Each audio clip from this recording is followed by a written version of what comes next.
Good morning, huling salita ko na to sa breakup natin, love. Alam mo bang sobrang unfair mo, kasi kao ilang beses na gustong sumuko sa'yo, pero di ko ginawa kasi tinitre asure kong samahan ng ilang taon. At pangako sa isa't isa na away lang away, walang maghiwalay. Nakaplano na ang future ko kasama ka, pero di ko akalain na ang taong inaasahan ko nakaintindi sa akin, sumuko na din. O aminin ko malaki kasalanan ko sa'yo, kasi ang panahon pinatawad kita. Di ko na dapat inungkat pa ang mga nakaraan, pero tao lang nga ako nagkakamali. Pero humingi akong chance bago pumasok ang kwemita inais, pero din mo binigay sa akin lang chance na binigay ko sa'yo, din mo sinuklian. Isang chance silang hiningi ko sa'yo, pero din mo ako kayang pagbigyan. Guro nga tama mga kaibigan mo, madaming babae, bakit ka nagstay sa akin na masyado ng toxic? Pero sino sila para husgahan ako?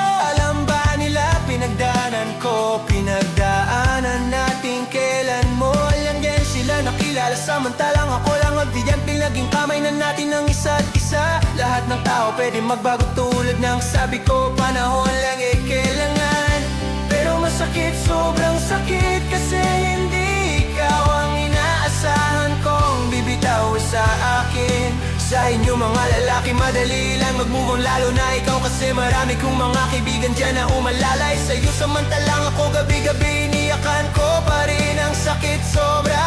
Bago alam ng tulog tingnan ko lang ang mga larawan ko, larawan antin sa Google Drive ko, at iyak mag-isa walang karamay. Di kita masisi kung pinili mong tapusin ang lahat, pero alam ko mali ko ang awayin ka araw-araw. Pero sana naisip mo, ame lang ako nga na niloko ng ilang beses na ako sumuko. Bakit ikaw ang dali mo ako itapon ng basta na lang nasa pang-aaway? Lagi napahod kang intindihin ako, kahit sabihin mo magpahinga lang, ikaw hindi orasan para tanggalin mo lahat ng koneksyon natin. Alam ko nang sa uso mo kinukonsider mo na ang bitawan ako ng tuluyan at maghanap ng iba. Sana pag dumating na ang taong ganon sa'yo, wag mo na ulitin ang ginawa mo sa'kin. Magstay ka sa taong nang stay sa'yo, sa hirap at ginagawa nung panahon walang wala ka. Kung may araw man na mapagod ka, pagpahinga ka, pero wag mo siya iiwan, kasi bibihira lang yung ang taong ganon. Isipin mo paano mo siya minahal mula sa simula. Wag kong napagod na intindihin at mahalin siya, kasi di naman siya napagod sa'yo. Wag mo siya itulad sa nangyari sa atin. Wag ka ulit magpadala sa sulsul ng mga tao sa paligid mo, kasi hindi kayo ang magsasama habang buhay. Ako rerespetuhin ko ang desisyon mo, kahit masakit at unfairuin para sa akin. Pero sa nagdaang araw-araw unti-unti ko inihilom ang sugat na iniwan mo. Pero ang pangakong ikaw lang yan hanggang uli tutuparin ko, kahit wala na kahit ayaw ko sa tattoo. Ipapatato kong gitara na may pangalan mo, gagawin kong tanda ng sobrang pagmamahal ko sa'yo.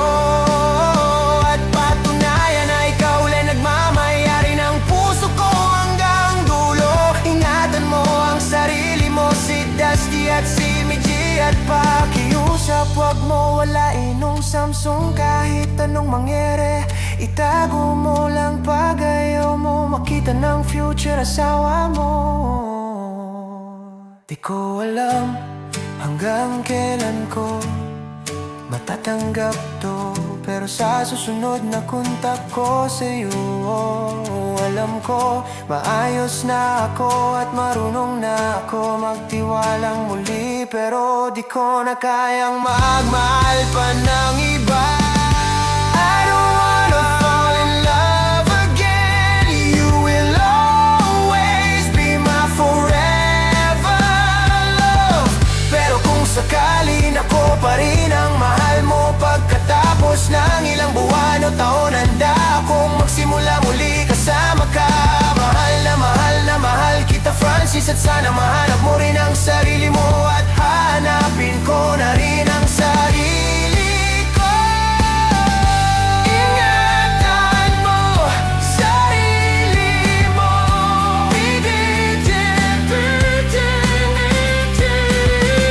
Sana mapatawad mo ako.